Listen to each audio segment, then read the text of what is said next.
Assalamu alaikum. Welcome to New Wave Global. I'm Rabia Mehmood. New Wave is an independent news site relying on your feedback. Please do like, subscribe, and engage with our comments. Today, we are going to be speaking about India, Pakistan, but also Hindutva and Zionism. We want our guests to give us insights on whether the alliance and the solidarity between Zionism and Hindutva ideology is a natural one, and how does this alliance manifest in terms of the current political scenario of South Asia. And because we are speaking about India, I also want our guests to give us insights into if India has isolated itself or is on path of isolating itself in the region where it's located, and whether peace is possible in this region. And for this, we have a special guest, Ammar Ali Jan, who is an author and a historian. He's also been an academic, and he is the General Secretary of Haqooq-e-Khalq Pakistan, which is a progressive political party. And Ammar has been commenting and writing about what happened between India and Pakistan in May and what has been happening in the region and the Middle East previously as well. Ammar, welcome to New Wave Global. Thank you for joining us. Pleasure to be here, Ravi. So, our first question to you would be about the Hindutva ideology and Zionism, and whether, like I said, this solidarity, which some people have called it a solidarity or alliance, is it natural? And, what does it mean for our region? Well, so why people are saying that there is this alliance is obviously because India has become the largest importer of Israeli defense equipment. And also over the past few years, we've seen how Indian media, Indian think tanks, many politicians, they have started very publicly emulating the Zionist example.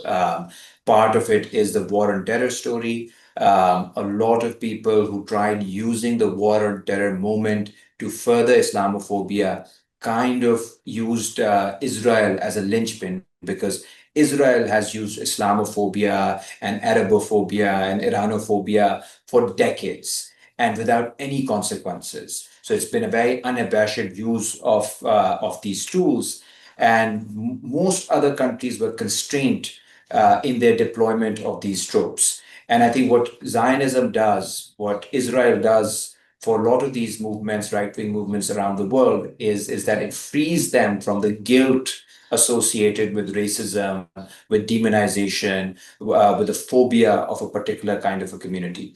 And that is the kind of more ideological value in the immediate context. Similarly, in the India-Pakistan conflict, we saw India use Israeli drones on Pakistan. This is at a time when Israel is committing a horrific genocide in Gaza, but is also simultaneously bombing 5 or 6 countries. That's been the record of the last 20 months. And this Israel was able to do with absolute impunity. And Israel, in many ways, has been rewriting the international legal playbook, the playbook of international order, by totally disregarding any kind of multilateral organizations, any kind of international law, any kind of even ethics. It's producing a form of violence that is public, that is spectacular, that is grotesque. And it is doing that while committing this violence, it is insisting that its violence will only escalate. So this kind of brazenness is something that while it incites a lot of anger amongst many of us, for others who wish to emulate Israel, it kind of is almost awe-inspiring. What if we can do something similar? And I think this is exactly what India wants to do in the region, Pakistan being the main enemy, but other countries as well. And this idea that India could be the hegemon of the entire region, I think that very much is something that Indians are inspired by, particularly the Hindutva types, because Israel is the hegemon of the Middle East, despite being a very small population, and India has a much larger population and has had those hegemonic desires for decades now. But in Hindutva, it's received the potent kind of focus on developing that hegemony. And in Israel, it has an excellent example. I'll just add one more thing here. There's a historical precedent as well for this. Because one of the leading members, or one of the people who are considered the founding members of Hindutva, Savarkar, he was a great admirer of Zionism, and he, in the 1920s, celebrated the idea of Zionism as this idea in which a community, in this case, the Jewish community, that has maintained its customs, its religion, its sense of belonging without territory, is now finally laying claim to a territory. This, for Savarkar, was the tragedy of the Hindu community in India as well, who he believed maintained their identity, maintained their rituals, maintained their community, but they never had control over their territory for the last hundreds of years. In this Hindutva retelling of history, of course, every empire was illegitimate, and the real battle was between outsiders who always happened to be Muslims, and then insiders who always happened to be Hindu. Now, of course, that totally disregarded the very severe religious divisions that were part of the Indian polity prior to the advent of Muslims, or the caste divisions, or the gender divisions, or the regional divisions, which were always massive. If you look at the map of the last 2,000 years, every few years or few decades, the map changes significantly. Empires are made and they fall in India, and there's no sense of there being one universal kind of Hindu India. This was very much a construct of people like Savarkar in the early 20th century. However, these people, they thought that there was a lot of commonality between the story of suffering of Jews and the story of suffering of Hindus. Of course, it was very difficult. It's a nonsensical kind of comparison, also because it's that time in the 1920s, 30s, when you have rising anti-Semitism in Europe, which leads to the Holocaust, whereas Hindutva actually merely seeks that kind of emotional mood of the Jewish suffering, and uses that to cement a majoritarian project in India, and imposes its violence on Muslims. And that is why a lot of these Hindutvavadis in the West that you see, who try to use the Zionist tropes of saying, nobody understands Hindu suffering, and we've suffered for so long. This is a psychosis that's been part of the Hindutva narrative, when they tried really hard to identify both with the suffering of the Jewish people, which was a very genuine suffering, and then with the Zionist project that kind of weaponized that suffering against Muslims. But of course, nobody sees that link, because that link simply does not exist. There was no targeted kind of suffering of Hindus in the 20th, 19th, 18th centuries. The Jewish history is a very different history of a dispersed community, dispersed over different continents, and minority experience in most countries. Whereas Hindus, if you want to even play with that category, they remained a majority, and still, even after years or centuries of foreign occupation, as they call it, even then they remain a majority in India. So I think it's the comparisons are politically and analytically useless, but in terms of their deployment in electoral calculus, in regional calculus, they're very useful in how they're weaponized by Hindutva. So thank you for this. You have touched upon we're scratching the surface of this, also the historical angle by mentioning the founding father of the Hindutva ideology and the RSS, which of course, ideologically, the, founding father of what BJP also believes in. Of course, BJP is a political party. It's not which is different from RSS, and there can be an argument on both sides that it is and it isn't. But and you were mentioning this violence being deployed against Muslims. Of course, we see the data and incidents coming out of India on the kind of discrimination and active violence which is perpetrated upon the Muslim minority there. And also, there is increasing persecution of Christians in India that we see being reported from there. And with other minorities, caste linked discrimination is there. And we're not under no sort of, we're not pretending that it's just an India problem in South Asia. I mean, Pakistan has its own set of issues when it comes to minority persecution, Sri Lanka, Bangladesh. But we're speaking about India here. I also want you to clarify this for us a bit and your own perspective on this, considering that you're in the public eye, you've been posting, a lot of people pay attention to what you write, how and what you say.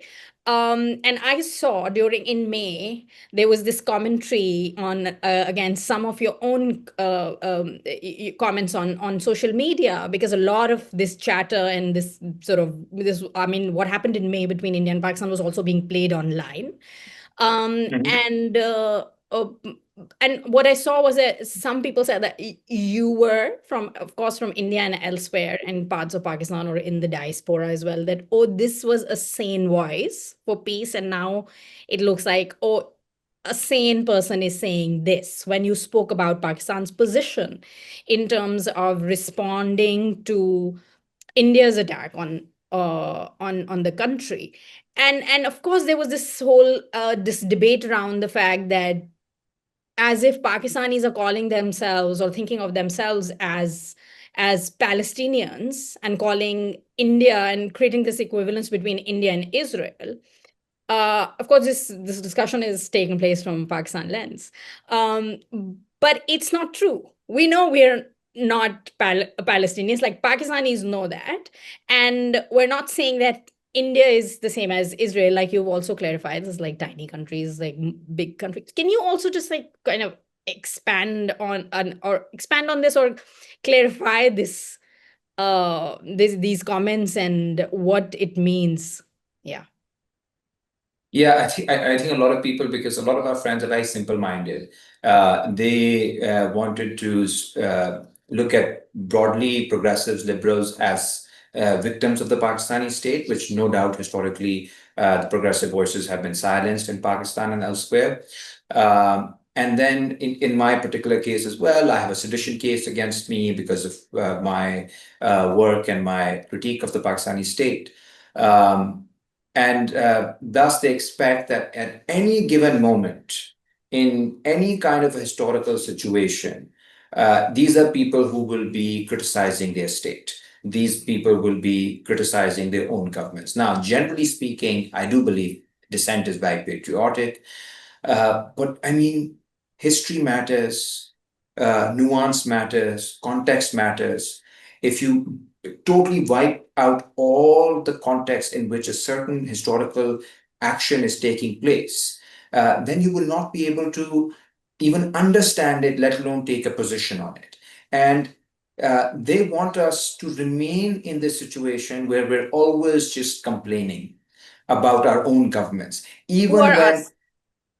progressives, right? Progressives who have historically been critical and are still very critical of the Pakistani state. But when Israeli drones are flying in our skies, when our air bases are being destroyed, when you have a regime across the border that is not only saying, not only invoking Gaza again and again, but a day before its final attack, it generates AI images on its national media, showing the destruction of Karachi, showing the destruction of Lahore, showing the destruction of Islamabad.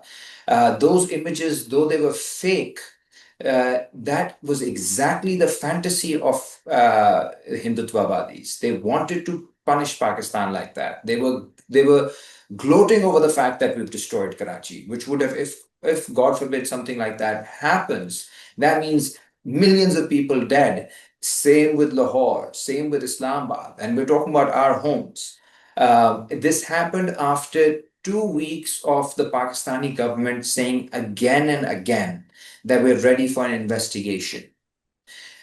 2 weeks of Pakistan offering to have third party mediation, of not showing that kind of belligerence on national media that we saw on the Indian media. We know in Pakistan that there was zero appetite for war. In fact, people were extremely critical of this government, critical of this state, and the state knew that as well. I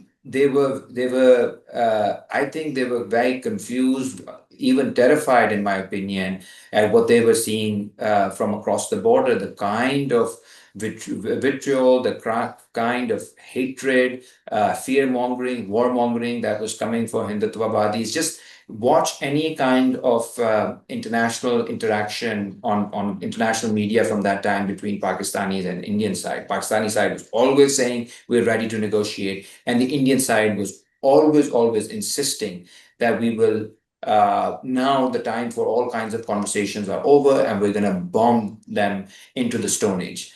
In such a situation, to erase all these facts and to say that our role should have only been to criticize our government at a time when the government is taking a correct position, completely correct position. I'm sorry to say, if people have a problem digesting that, the Pakistani government was taking a correct position, the Pakistani state was taking a correct position, which was that it did not want belligerence at that moment and that it was willing to cooperate with India. On the other hand, Hindutva-led government, Modi-led government, which is premised upon hatred of neighbors, particularly of Pakistan and Muslims.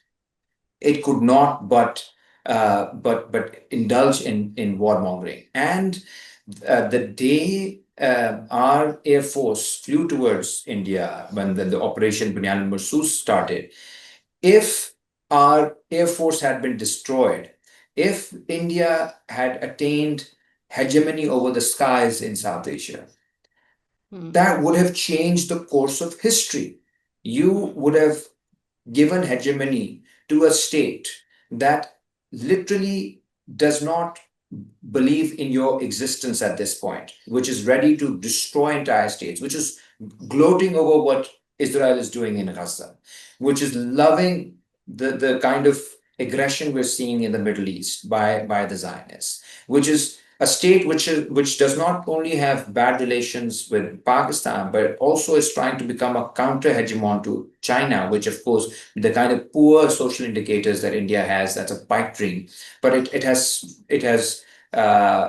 signed a 10-year defense pact with the US to emerge as a counterweight to China. It has tried controlling Bangladesh and interfered again and again in Bangladesh's internal affairs. It literally starved the people of Nepal during an earthquake just because Nepal was about to institutionalize a constitution that the Indian government found acceptable. So during the earthquake in 2015, it blocked all aid to Nepal. It is a country that has interfered in the internal affairs of Maldives, of Bhutan. I mean, we're talking about a country that is increasingly at war with all its neighbors. Sri Lanka, it has supported the civil war in Sri Lanka for years. You know, these kinds of hegemonic designs are very integral to how India sees itself in the region. And to allow such a state to have monopoly over your skies is then to completely shatter the possibility of politics in the region. Politics require. Sorry, yeah. No, finish yourself. Finish your comment, please. Just that, you know, we at that moment, if you have this constant bombing, if you're reduced to a Syria, if you're reduced to a Lebanon, if you're reduced to a Libya, if you're reduced to any of these countries, then what politics can you have?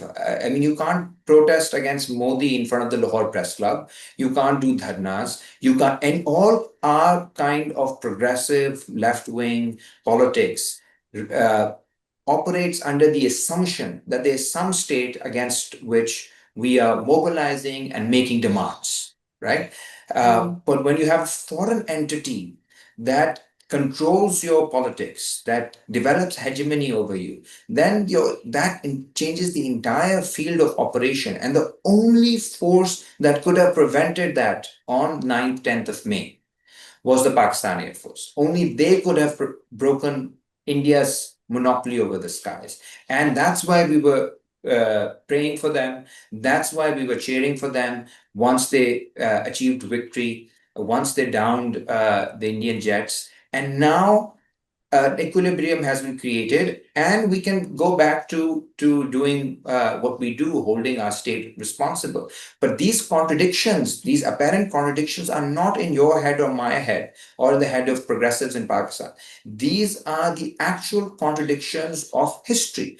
This is how history is presenting itself. This is how Iran, the situation in Iran was presented. It's both, you can both have problems with the Iranian government while also recognizing that Iran will never become a new colony of the Zionists. And thus, this kind of contradiction, apparent contradiction of both supporting and opposing the government, is what history is presenting to you as a challenge in a concrete way. And some people are too simple minded to understand the tasks of the moment. Oh, okay. There is so much to this. There were, parts of your insights when I wanted to jump in and was nodding along, but also had questions. You were speaking about the disinformation coming from the Indian side because it was sort of more organized and the way it played out, fake news, disinformation, misinformation, whatever you want to call it. There's been research, of course, on Pakistan side as well. We had a problem, but it was minuscule compared to what we saw coming from that side. It was I maintain that disinformation from the media at large in South Asia, but also primarily how the mainstream media in India fell for it. I do think it's destructive, not just for them, but also just peace in the region, Mhm. and but we were speaking about Hindutva ideology, and you were also mentioning what the Hindutvawadis or the people who believe in that ideologies were also online. We saw a lot of that on mainstream media and online as well, like flatten Pakistan, flatten, like let's repeat Gaza. That kind of intent was there to destroy Pakistan, and and while we could say that we don't know, I mean, whether it's mainstream, some people say it's a mainstream ideology over there, some people think it's still a fringe thing, and more, and then such moments heightened emotions and also that kind of sentiment comes out, but we do see that even the mainstream consensus in India is that, oh, Pakistan is an exporter of terrorism in the region, right?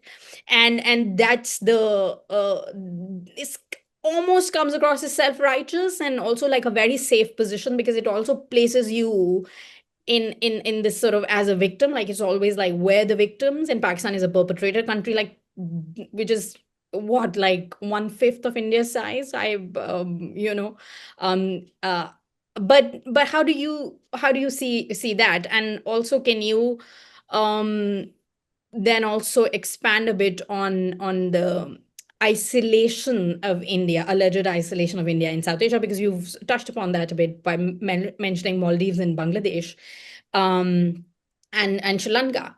So both sides say, Indians or Pakistani liberals would say that, oh, Pakistan is isolated in South Asia. I've seen like that kind of like opinion being established, and but there are countries in South Asia, not just Pakistan, and some of the Indian experts also say that we are increasingly isolated. Indians, that is, in South Asia. How do you see that? Both things, the view of the mainstream in India and also this which countries isolated, if Yeah, they're no, I first in terms of like the point of view of the Indian mainstream, I think this is a weapon of mass distraction from their side to say, well, we're under attack, we're under threat. The truth is, India has been extraordinarily belligerent towards China. I mean, a country that signs a deal with the US at this point in history, when the US is being belligerent towards China, and the entire American foreign policy is about containing China. And at that moment, you are trying to become a frontline state. Pakistan was once a frontline state, and we regret that. And we've written about it. People have regretted it. Even state officials, Khaja Asif, uh, his infamous statement that created a furor. Actually, he was correct in saying that we were wrong. We by aligning ourselves with the West, it was a mistake. Now, India is committing that mistake on a much, much grander scale, because it pits India against not only the emerging power of the region and the world, China, but also against all its neighbors. Because to create this kind of domination, you would require the submission of Nepal, Bangladesh, Maldives, Sri Lanka, Pakistan. And I was in Nepal recently last year, and I'm sure you've been there many times, and you can see the sentiment against India is massive. This idea that Pakistan is isolated in South Asia is a joke. Nepalese people, they for the longest period of time have seen India as the main hegemon in their country. Bangladesh, I mean, remember, our problem with our liberals is this excessive self-flagellation that they do.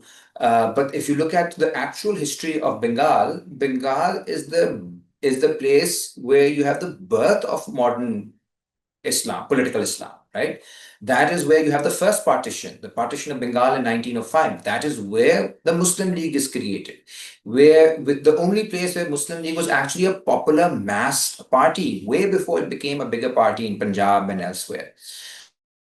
And the end of the partition of Bengal in 1911 was mourned by Bengali Muslims. Eventually, 46, 47 is a time period of massive upheaval in Bengal, particularly Bengali Muslims. That's where the direct day of action happens. That's where the Hindu-Muslim violence begins. And to call it Hindu-Muslim violence is to fall in the trap of religious categories. It was basically the Hindu Mahasabha which started attacking Muslim leaders, and that is where the violence began. So it was organized groups that began fighting. And these people were like, East Pakistan was actually the actual hub for Muslim nationalism, for political Islam in the region. And the way we treated them over the next 24 years was criminal, it was discriminatory, it was an attempt to wrest back control from this mass popular upsurge in Bengal, and to wrest it back towards Pindi and Islamabad with the blessings of the West. And that's a sordid history that nobody is proud of. But after 71, remember, if the idea of political Islam, the idea of a Muslim Bengali identity was completely gone, then they should have merged with India. Or if West Bengal, if it was just Bengali nationalism, then West Bengal should have moved towards Bangladesh and it would have become one Bengal. No, the point is that there was a very distinct trajectory of Muslims of Bengal who were sick and tired of the Bhadralok, the elite kind of Hindu Bengali Brahmin culture. And they had been resisting this hegemony since the late 19th century. And there were certain kinds of Bengali Muslims who really looked up to this culture as some kind of a reformation or enlightenment, but there was this mass that was completely opposed to it. And all these big figures that you have, Sohrawardi Shaheed, Maulana Bhashani, and a host of other figures from this time period who were extremely popular mass leaders from Bengal, they were the ones who never made peace with this idea that we will submit to this dominant culture of the Bhadralok. And this culture is what India used for a very long period of time to maintain its hegemony in Bangladesh. And you had split between two parties. One was anti-India, one was pro-India. And the last 10, 15 years of the Sheikh Hasina dictatorship completely kind of changed that, where basically this was a government that was completely dependent upon Delhi for survival.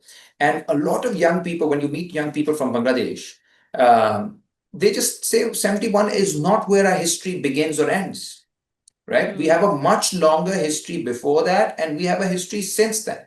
We had a much longer history before that was actually about resisting the local culture.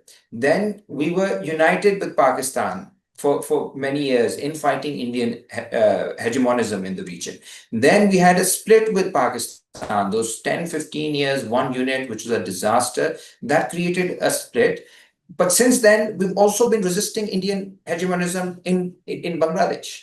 Yeah, we don't want to go back to becoming East Pakistan, but we don't want to go back to becoming just another part of India. And thus, this search for a national identity in Bangladesh has a lot of elements, which includes a very large contingent which is against Indian hegemonic designs. I don't want to call it imperialism because it's a technical term and India doesn't fit that bill, but it's definitely hegemonic designs in the region. And Bangladesh has resisted that. Similarly, in Sri Lanka, you have a government which is a left-wing government that has historically been very opposed to Indian interference in the civil war. And India supported rebels in Sri Lanka for years, not because they believed in the cause of the rebels, but because they wanted to undermine the unity of Sri Lanka, and also wanted to create its own kind of base area on the island. And this was part of hegemony, building hegemony over the sea, over the ocean. And they want to do something similar with China. For years, they've given exile to people from Tibet, including the Dalai Lama. Again, it's funny when Indians talk about human rights concerns in Tibet, when so many Punjabis in India have had to flee and seek exile in the West. And even there in the West, in Canada recently, you saw India actually engage in an act of terror to kill dissidents living in exile, which then eventually led to a huge diplomatic confrontation between Canada and India, because the Canadian government had to acknowledge, due to the overwhelming evidence, that India had committed acts of terror against Punjabi dissidents. So there's Tibet, there's interference in Bengal, there's Bangladesh, there's interference in Sri Lanka, there's interference in China, there's interference in Pakistan. Who doesn't know that India is all over Balochistan? RAW is operating in Balochistan. RAW is operating or was operating in Afghanistan before that. That's something, again, that is public knowledge, and these acting as if one side is completely innocent and they're just minding their own business. They're about to become this superpower, and then this like resentful neighbor just keeps sending people to stop or disrupt their fantasy. That is a total manipulation of facts. The reality is, India has imperial hegemonic designs in the region. It wants to be a frontline partner for the US. And being the frontline partner of the US at this point means containing any kind of alliance unity in the region. This is India's role. India is a disruptor of unity. And that is why a lot of countries are moving away from India. And even in BRICS, like all BRICS countries are of the agreement that India is the problem child of BRICS.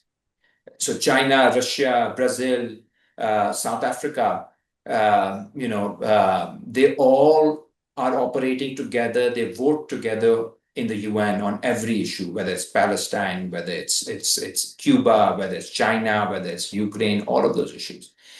India always has its own take because it is eyeing the coveted position as the frontline state of Washington, which is unfortunate. Yes, I mean, and recently what happened at the SEO, and the way India voted when it came to ceasefire in Iran was also seen as a disappointment. Specifically, I read up on what certain sections in India were also saying, because they did not vote for the ceasefire. Oh, I'm really surprised that we've had this entire conversation without using the word Kashmir even once, and about India and Pakistan, which I feel like merits a full episode of its own. Mhm. My last question to you would be that, is peace or peaceful coexistence possible in our region, in South Asia? Uh, and if so, then how, in your view? Yeah.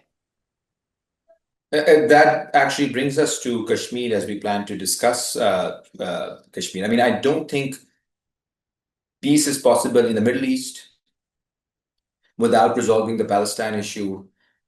Peace cannot be possible between Cuba and the US without ending the embargo. Peace was never possible in South Africa without dismantling apartheid.